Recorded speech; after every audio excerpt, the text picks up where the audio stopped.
From this moment on, you will now be known as Sharkbait. Sharkbait, ooh-ha-ha. Welcome, brother Sharkbait. Sharkbait, ooh-ha-ha. Enough with the Sharkbait. Sharkbait, ooh. Well.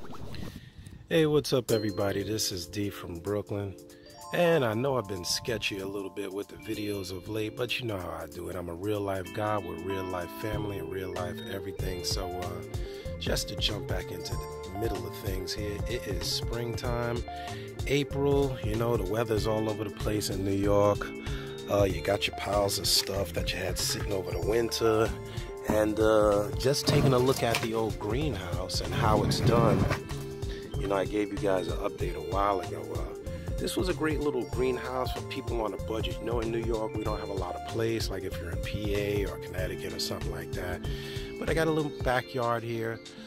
Compared to my neighbors, I'm pretty much the nature guy with everything growing back here. Things are coming into bloom.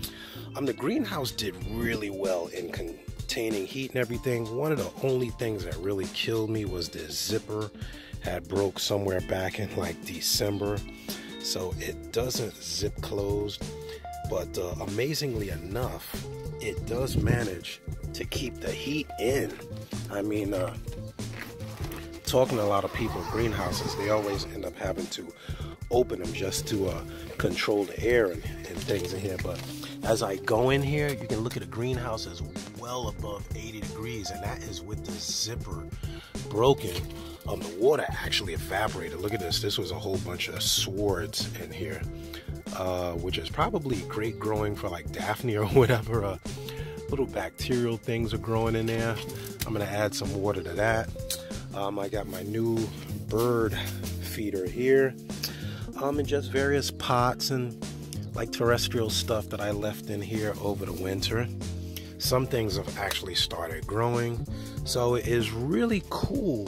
I got a 40 breeder that I found, you know, one of those garbage days. It was like a brand new 40 breeder that I'm gonna probably get into effect, and some water that I left in here over the winter that has frozen, thawed out, and we got some actual plant growth in there. I'm trying to squeeze this in here, if I can pull this lid out so you can see.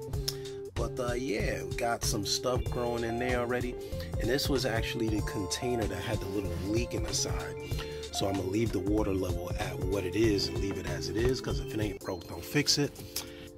See, what I use this greenhouse for is raising the cold water species such as killies, minnows, even my paradise fish. Last year in this very container, I had a whole school of white cloud fry that I had not even anticipated breeding out in here.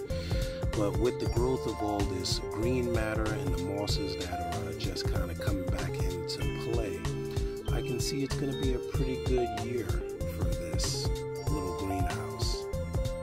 And one good thing about doing things like that is the bacteria that you need to sustain whatever it is actually still in there. But for a little yard project, this little greenhouse, which is about 4 by 6.5, is really good for what you needed to do. So I'm gonna get some 5 or 10 gallons. I'm not deciding whether I want to do containers on these shelves again, because a few of the containers were really trash.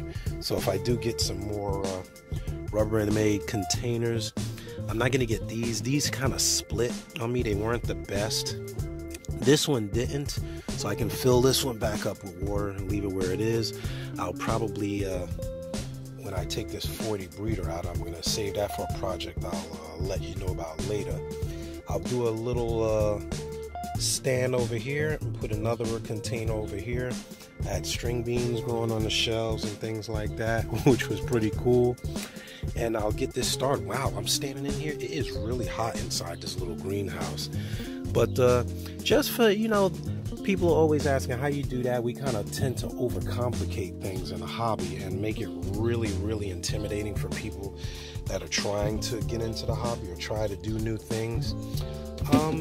It just takes a little patience, man. It's not all about killing yourself and spending a lot. You can do a lot of things on a budget if you take your time and do your research.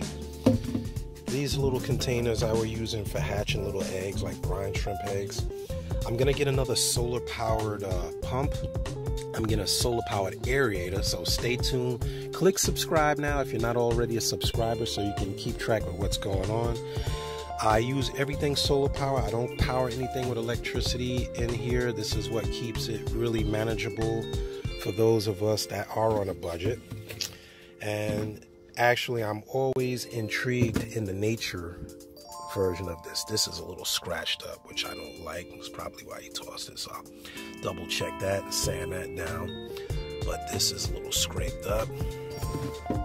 Make sure that's not leaking. Yeah, but like I was saying, I'll have a solar powered aerator, which will provide air for all of my little containers in here, versus using like a dozen solar powered fountain pumps, which I use in the 6-foot tub out there, which I'm going to start later. As you can see over there, I'm going to redo the stand. I got cinder block under there. It did shift a little bit. Just really let me down was that zipper going. It really peeved me off, because this, for what I spent, I think I spent about 40 bucks or so, and it was a good thing. Primarily, I didn't want animals getting in here. We get a lot of raccoons all of a sudden, possums and things like this, so this is why I have these containers over here. Kind of deter them. Even in this pot, look at, I got little herbs coming back up. I haven't watered this. I haven't done nothing to it. I basically had this covered like this, so I'm really amazed that something's coming up. I just use this to keep the cats from kind of wanting to go in there. But as they say, life finds a way, and this is in complete dormancy, so I may even just cover that back up until it gets a little bit warmer and leave it the way it was. When it gets warm, I'll uncover everything as they start blooming. But yeah, just a little corner thing you can put in your backyard. You can put in your driveway if you got a little patio. I could actually put it on my deck up there, but you know, that's my little entertainment space. So you know, leave some comments below if you have any questions about setting up a little aquaponics project or a little portable greenhouse. And if I wanted to, I could actually take this down in the winter and put it away. I just wanted to see how this material held up over the winter months. And other than that zipper fiasco, it did really well. It didn't tear, which I'm really impressed, because I had ice on it and everything, and it did really well. So give me a thumbs up.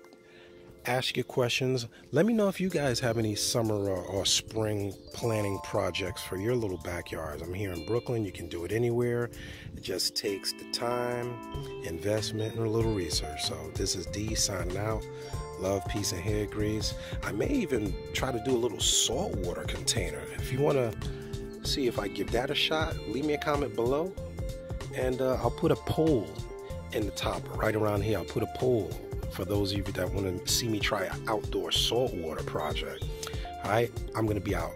Love, peace, and hair grease. Time for coffee. See ya.